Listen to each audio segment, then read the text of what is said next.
다시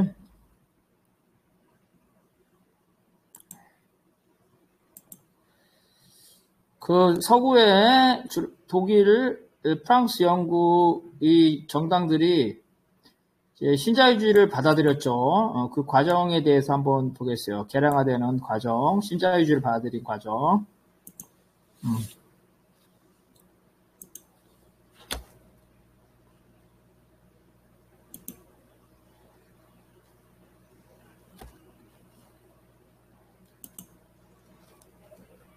자, 요거 한번 읽어봅시다.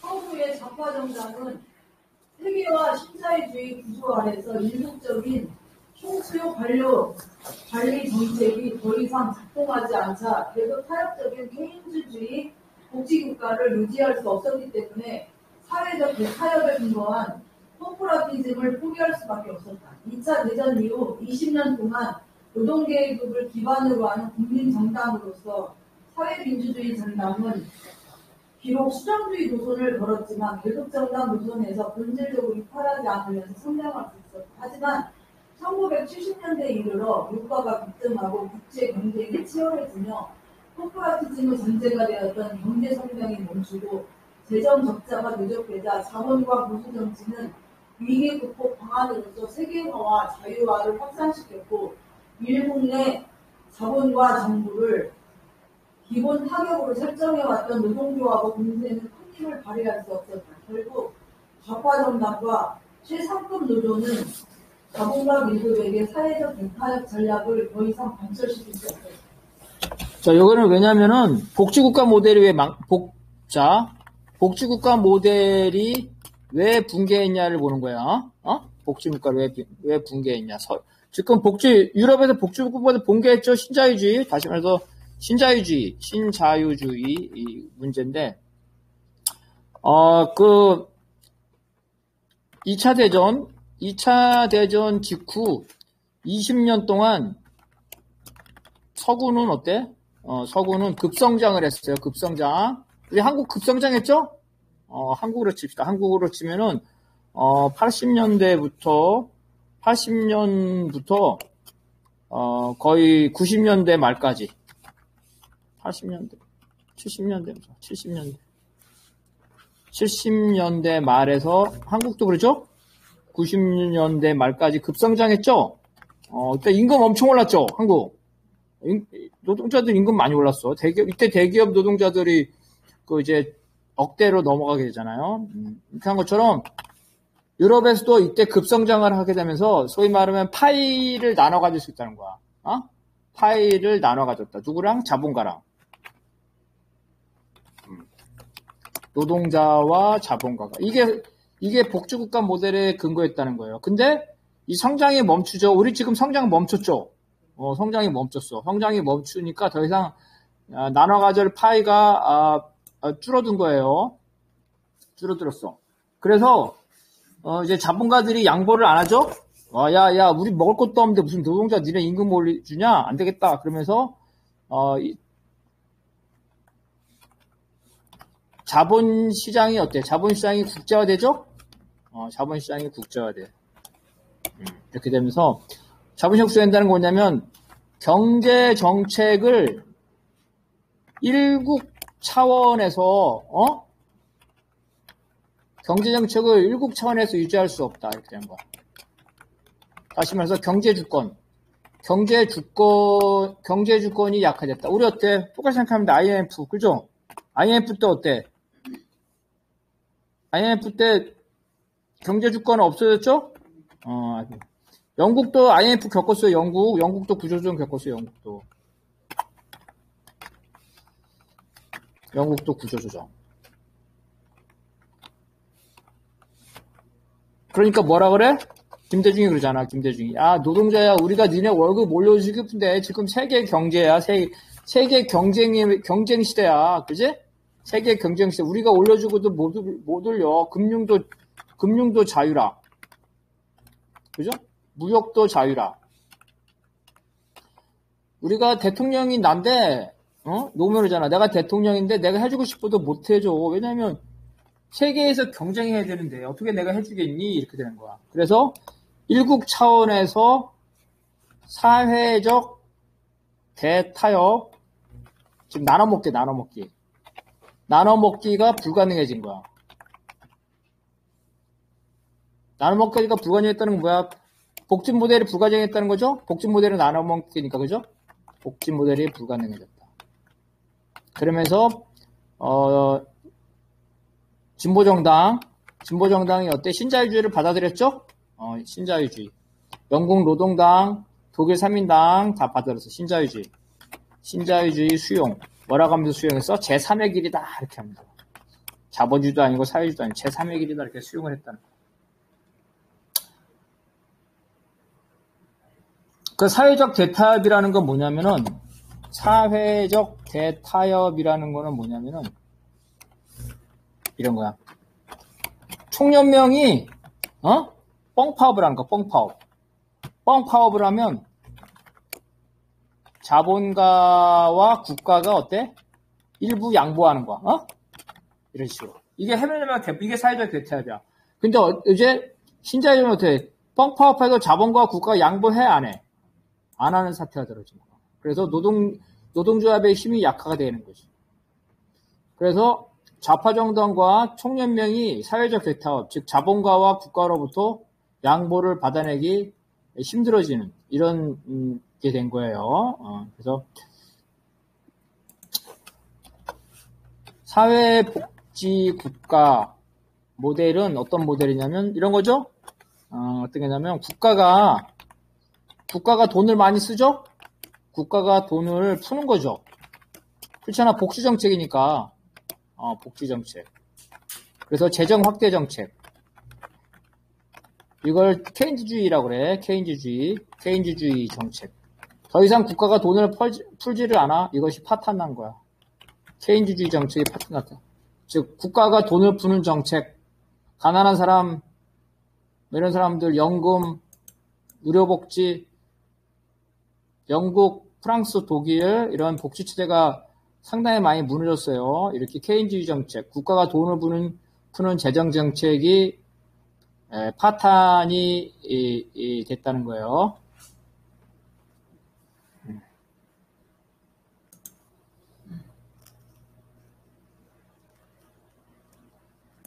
자, 그 다음에 두 번째 원인. 이거 한번 읽어봅시다. 이제 후기 산업사회에서 좌파정당의 특징인 이념적 정체성, 당원들의 강한 결집, 당원 민주주의에 기반한 대여기구의 강한 변화 등이 악화되고 있다. 이처럼 대중을 공통의 이념으로 동원하고 조직하는 좌파정당이 퇴조하는 이유는 공장 노동자가 감소하는 대신 공공서비스와 사무직급 중간층 노동자가 급증함에 따라 대공업 노동자의 계급적 정체성과 이해관계에 근거한 포도주의가 퇴소하였다. 정규직 당원과 비정규직 당원 등 노동계급의 분열 양상이 부각되는 한편 사무직과 전문직 당원들이 늘었지만 이들은 계급적 정체성이 낮고 정치적 무관심이 강조되는 경향이 있어 당에 대한 신경심이 적었다. 여러분 노동자 군대가 뭐예요? 노동자 군대는 뭐잖아? 대공장, 대공장의 노동자들을 말하는 거야. 왜 이걸 노동자 군대라는 줄 알아? 같은 복장을 해. 그죠? 그리고 같은 식사를 해. 군대야, 완전히 군대. 그리고 작업규율도 강하죠? 작업규율. 현대자동차, 내가 한번 가봐. 현대자동차 가면 있잖아. 수만 명이 어때? 수만 명이 수백 명씩 쪼개가지고, 쪼개서 같은 식당에서 같은 메뉴를 먹고 있더라고. 군대야, 군대. 이게 노동자 군대야. 근데 어때? 이런 노동자 군대, 다시 말해서 이게 포도주의라는 거는 자동차 공장이죠? 현대자동차 생각하면 돼, 이 포도주의. 그래서 자동화가 되죠, 자동화. 자동화가 되면서 공장 노동자가 사라지고 있단 말이야. 그러면서 어떻게 노동자들끼리 어때? 분열하죠? 노동자들끼리 분열. 정규직, 비정규직, 대기업 이런 식으로 분열. 그래서 노동자의 단결력이 떨어지면서 노동자 당의 단결력도 떨어져. 당에 대한 관심이 사라진단 말이야.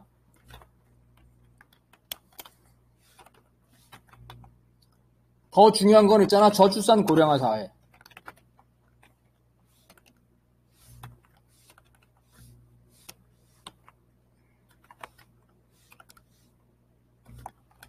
저출산 고령화 사회는 어떤 사회야? 젊은 노동자가 없죠. 젊은 노동자가 없다. 80년대에 80년대 이 꽃병 있지, 꽃병. 화염병, 꽃병 들던 노동자들이 아직도 데모하고 있단 말이야. 이 사람들 데모하면서 머릿속에는 무슨 생각하고 있어? 데모하면서 자식들, 그죠? 자식들 입학 걱정, 그 다음에 집값이 올랐나 안 올랐나 이런 걱정하겠죠? 이렇게 젊은 노동자는 없고 기존의 노동자들은 우경화되겠죠? 억대 봉급 받고 데모도 그냥 하는 척만 해. 그냥 총파업이 2시간이야. 총파업 4시간 하려는데 현대자동차 노동자들이 집회 가야 되니까 2시간을 줄여달라는데 그래서 2시간 했대 총파업을. 이런 상황이 되면서 당의 노동계급적 기반을 상실해 가게 된다는 거야. 당원들이 고령화 보수화되는 거야. 이렇게 되면서 전체적인 당과 노조가 늙어지고 무기력해지고 충성도가 낮아지는 이러한 현상이 되면서 진보 정당들과 총연맹의 영향력이 감소된다는 거예요. 그래서 몇 가지 특징이 있는데 첫 번째, 진보 정당과 총연맹의 영향력 감소. 두 번째, 진보 정당과 총연맹의 협력이 감소. 이렇게 된다. 그러면은 왜 진보 정당과 총연맹의 협력이 감소가 되냐는 거야. 두 번째, 왜 그러냐면,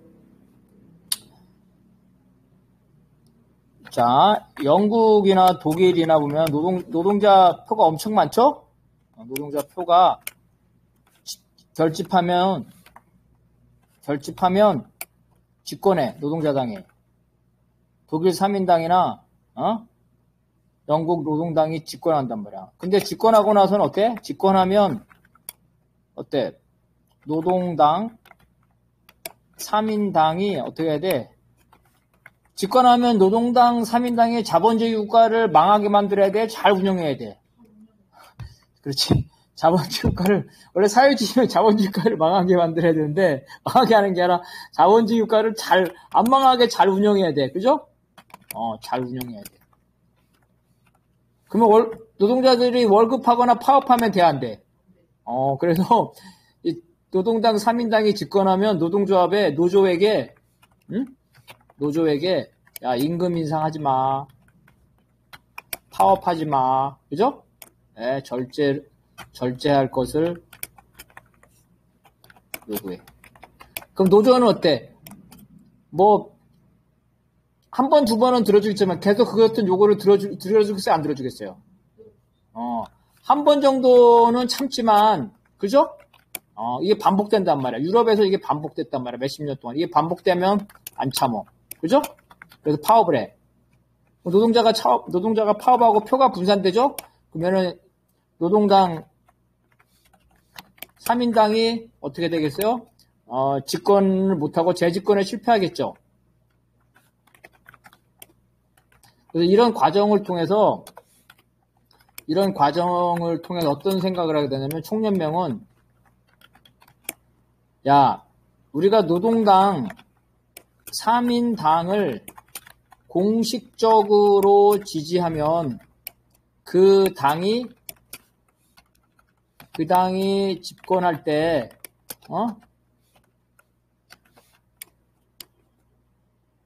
파업이나 임금 인상을 마음대로 못한다. 그러니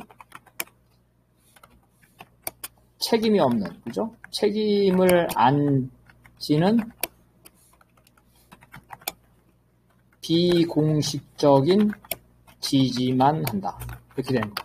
공식적인 지지가 사라지는 거예요.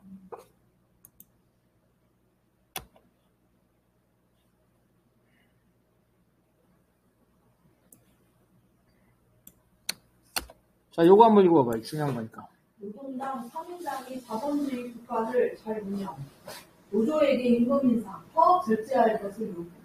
노조 한 번 정도 참지만 반복되면 안 참아 파업, 노동당 3인당 재집권에 실패. 이런 과정을 통해 총연맹은 노동당 3인당을 공식적으로 지지하면 그 당이 집권할 때 파업이나 임금 인상을 마음대로 못한다. 그러니 책임을 안 지는 비공식적인 지지만 한다. 그래서 당과 노조의 공식적인 결합이 사라진다. 비공식적인 남아있어요. 공식적으로 안 한다는 거. 이게 바로 영국이나 프랑스나 독일의 현실이야. 비공식적으로 해, 공식적으로 안 해. 자, 그러면 이런 영국, 프랑스, 독일의 현실을 우리나라 같은 후발 자본주의국가나 후진국에다가 적용할 수 있냐는 거야. 그죠? 이를 적용을 하는 거예요. 그런데, 자, 이거는 이 그림을 보고 합시다.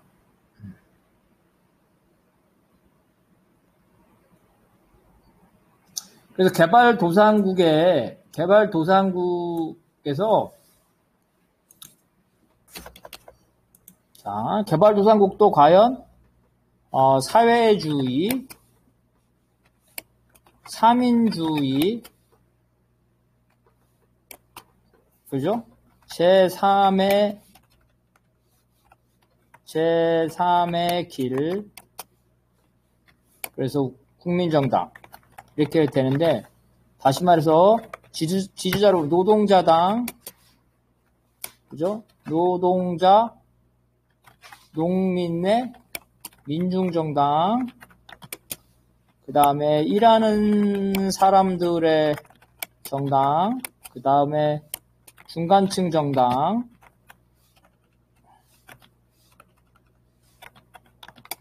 그 다음에 국민정당.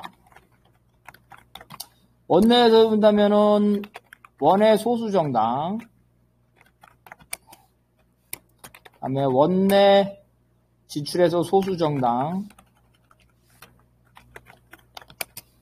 그 다음에 원내 제2정당,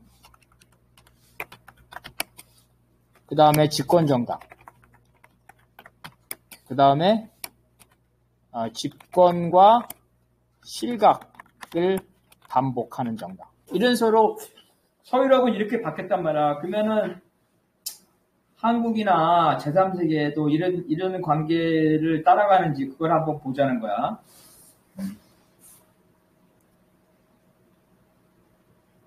자, 요거는 중요한 거니까 요거 한번 읽어봅시다. 이렇게. 사회주의, 삼인주의, 제3의 길, 국민정당, 노동자당, 노동자 농민의 민중정당, 일하는 사람들의 정당, 중간층 정당, 국민정당, 원내 소수정당, 원내 제2정당, 집권정당, 집권과 실각의 중립. 민주노동당은 여기까지 발전했죠. 원내 소수정당으로, 그죠? 이렇게 발전했단 말이에요. 정의당도 여기까지 발전했죠. 그 이상 발전은 못했단 말이에요. 그래서 이제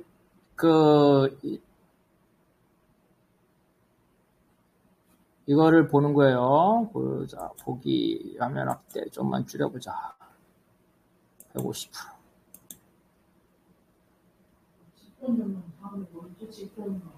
집권과 실각을 반복.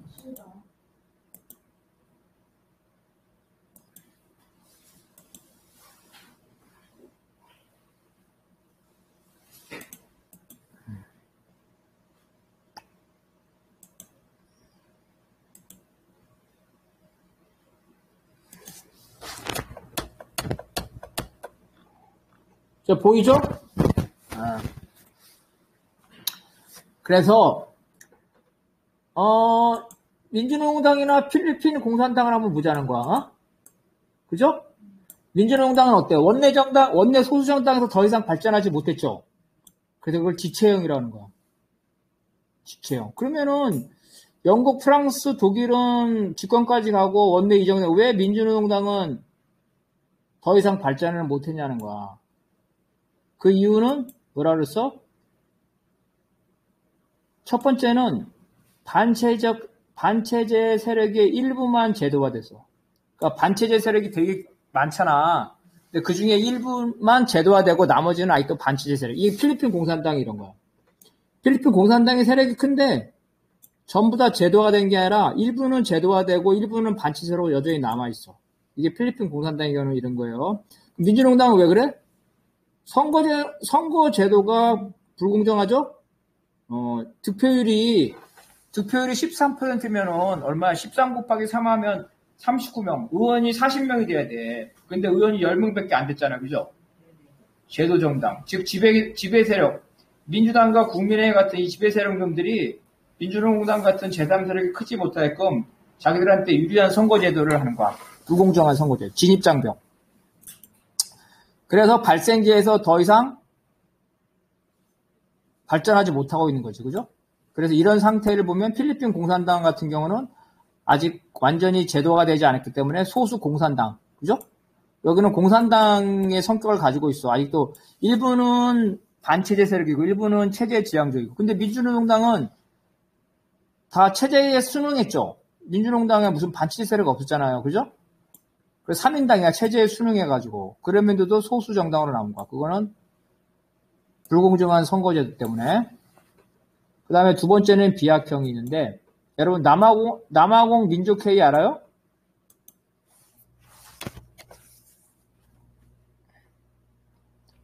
남아공에서 인구의 90%는 인종이 뭐예요?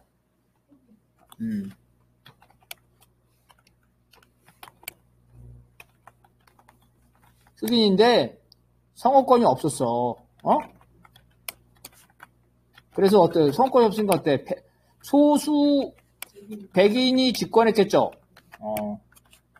근데, 갑자기 선거권이 부여됐어. 그러면 어때? 흑인 정권이 들어서겠죠? 그러지 않아. 인구 비중이, 인구가 90%가 흑인이고 10%가 백이냐? 다 선거권이 있으면 당연히 흑인이 이겨, 흑인 정당이 이겨, 백인 정당이 이겨. 근데 이 흑인은 자 선거권이 없어. 선거권이 없으니까 어때? 흑인들이 반체제죠. 그래서 반체제 정당. 이게 민족회의야. 이게 민족회의. 그런데 이 반체제 정당이 갑자기 흑인이 투표권을 가진 거 어때? 집권하겠죠? 그래서 흑인 정권이 생긴 거. 그래서 그걸 비약이라고 그래, 비약. 갑자기 도약한 거. 중간 단계가 없어. 무슨 말이냐면, 원내 소수정당, 원내 소수정당, 혹은 원내 이 정당이라는 중간 단계가 없어. 중간 단계 없이 중간 단계가 없다. 무슨 말 알겠죠? 이게 비약형. 이거 자 흑인들의 시민권 획득으로 반체제 세력이 승리한 거야. 그래서 발생기에서 바로 성숙기로 가는 거야. 그래서 이 민족회의는 흑인 정권, 민족회의는 반체제 정당이었어요. 근데 이게 흑인이니까 어때? 계속 장기 집권하겠죠? 흑인 정당이 하나밖에 없으니까. 장기 집권하면 개량화가 될까 안 될까? 집권당이니까. 장기 집권 해야 되는데 이 장기 집권은 남아공은 자, 이 당시에는 신자유주의 신자유주의 시대에 장기 집권을 한 거야. 그래서 개량화가 되는 거야. 그냥 어때요? 남아공의 민족회의 개량화됐어. 아까 왜 그랬어요? 신자유 시대의 장기 집권하면 어때? 경제 정책이나, 그죠? 경제 정책이 세계 정책에 쫓아가야 되죠. 왜냐면 자주 경제가 불가능하잖아. 자주 경제가 가능한 나라가 어디가 있어? 자주 경제가 불가능함으로. 그래서 이거는 갑자기 성숙기로 갔다가 갑자기 삼인주의로 개량화돼 버려.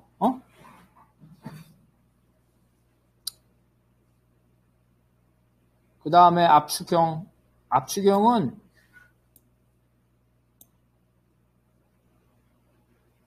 브라질 노동자당인데 그죠? 유럽의 길을 짧은 시간에 그대로 축소해서 가는 거야. 축소해서. 그죠? 축소해서 무슨 말이냐면 반체제 세력이었다가 원내 소수 정당이었다가 원내 이정당이었다가 드디어 집권하는 거야. 근데 이 집권은 어떻게? 연립정부로 집권하는 거예요. 진보 정당들이 하나의